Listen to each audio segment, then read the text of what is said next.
I spent decades chasing the wrong things.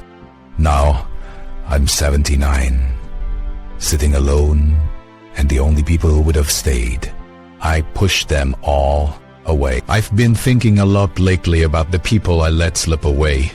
Not because of some big fight or betrayal, nothing dramatic like that.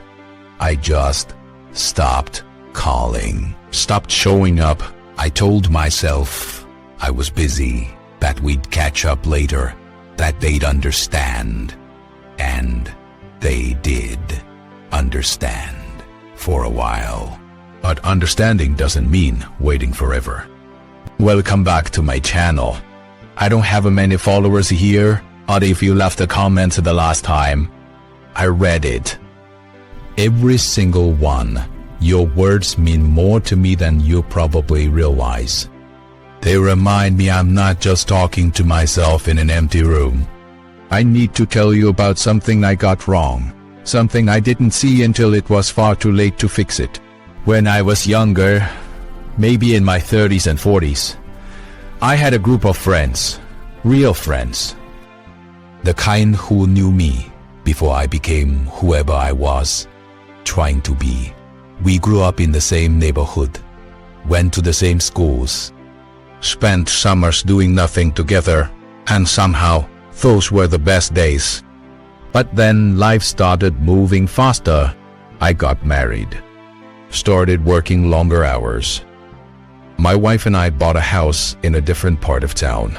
We had kids. There were birthday parties to plan, mortgages to pay, promotions to chase.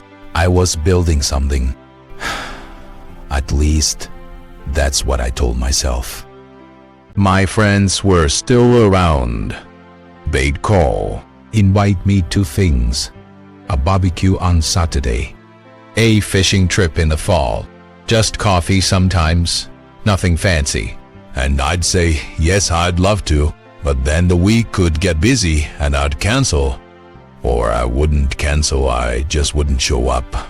I'd send a message later apologizing, saying something came up with work or the kids. They were understanding. That's the thing. They never got angry. Never guilt-tripped me. They'd just say, no problem, man. Next time. So I kept assuming there would be a next time. I want you to understand something. I wasn't trying to hurt anyone. I wasn't being cruel or selfish on purpose. I genuinely believed I was doing what I was supposed to do. I was providing for my family. I was working hard. I was being responsible. And my friends, they weren't going anywhere. We had history. That doesn't just disappear, except it does. The calls became less frequent. The invitations stopped coming as often. And I didn't think much of it because I was busy. Always busy. There was always something that needed my attention right now, and my friends could wait. They'd been there my whole life. They'd be there tomorrow. I remember one time, maybe I was 45. One of my oldest friends, his name was Dennis, called and asked if I wanted to drive out to the lake like we used to. Just the two of us. He said it had been too long. I told him I couldn't that weekend. I had a work thing. Some conference I needed to attend. He said okay, and we hung up. I went to the conference. I don't remember a single thing about it now. I couldn't tell you what it was for, or who I met, or why it mattered. But I remember that phone call. I remember the way Dennis's voice sounded, a little hopeful, a little tired, like he was trying one more time. I didn't call him back for months. And when I finally did, it was just a quick check-in. Hey, how are you? Good to hear your voice. Let's get together soon. We never did. Years went by like that. I kept telling myself I'd make more time once things settled down. once the kids were older. Once work wasn't so demanding. Once I retired, there would be time then. We'd reconnect. We'd sit around and laugh about the old days. But that's not how it works. When I was 61, I got a call from Dennis's wife. He'd had a heart attack. He didn't make it. I went to the funeral. Stood in the back. I didn't know half the people there, and the ones I did know, our old group. They were polite, but distant. We hadn't spoken in years. Not really. We shook hands, said the things you're supposed to say, and then we went our separate ways. I realized, standing there, that I'd missed it, all of it. Dennis had grandkids I'd never met. He'd retired from his job 2 years earlier. He'd taken up woodworking. His wife told me he'd made this beautiful table, and he'd been so proud of it. I didn't know any of that.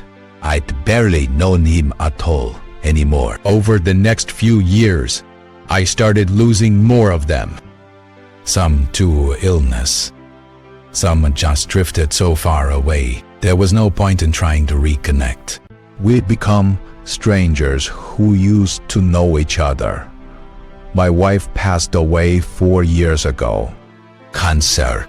It was quick, which everyone said was a blessing, but I'm not sure I agree. Quick just means you don't get to prepare.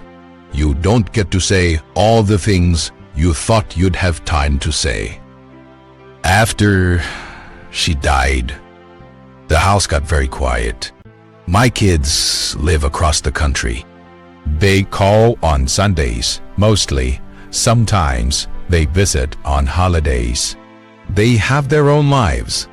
I'm proud of them for that, but it means I spend a lot of time alone.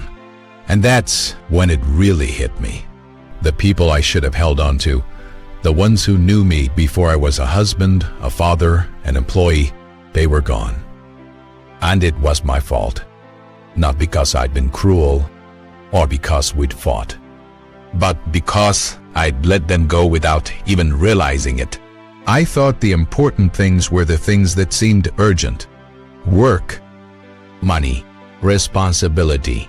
I thought my friends would always be there, waiting for me to have time. But friendship doesn't work like that. It's not something you can put on hold and come back to later. It needs attention, not grand gestures. Just presence, showing up, calling back, saying yes sometimes, even when you're tired. I know now that those friends, the ones I took for granted, they were the people who would have sat with me after my wife died. They would have checked in on me, called me just to talk about nothing, reminded me I wasn't alone. But I didn't water those relationships. I let them dry up, and now, when I need them most, they're not here. Not because they're cruel, but because I taught them, over years and years, that I didn't have time for them. I'm 72 June now. I don't have a lot of time left. I'm not being morbid, just realistic, and I spend a lot of it wishing I could go back. Not to change everything, just to make a few different choices. To say yes more often, to pick up the phone, to drive out to the lake with Dennis that one weekend instead of going to a conference I can't even remember. If you're young or even middle-aged and you're reading this, I want you to think about the people in your life who've known you the longest. The ones who knew you before you became whoever you're trying to be now. The ones who call you, who invite you places, who still want to spend time with you, even though life has gotten complicated. Don't assume they'll always be there. Don't assume you'll have time later. I'm not telling you to quit your job or ignore your responsibilities. I'm just saying, don't do what I did. Don't let the years pile up while you're waiting for the right moment. Because one day, you'll look around and realize the right moment was every moment you said no. I live alone now. I eat dinner by myself most nights. I watch television. I go for walks. It's a quiet life. Some days it's peaceful. Other days it's just lonely. The friends I ignored, they were the only ones who would have still been here. And I didn't see that until it was too late. If this story means something to you, or if it reminds you of someone you've been meaning to call, I hope you'll take a moment today, not tomorrow. Today, you don't have to say anything profound. Just let them know you're thinking of them. I wish I had. I told you about the people I let go. But there was one person I thought I'd never lose, and I still wasn't ready. There's another story I need to tell you. It's about my wife and the words I never said while she was still here to hear them. I think you should watch that one next.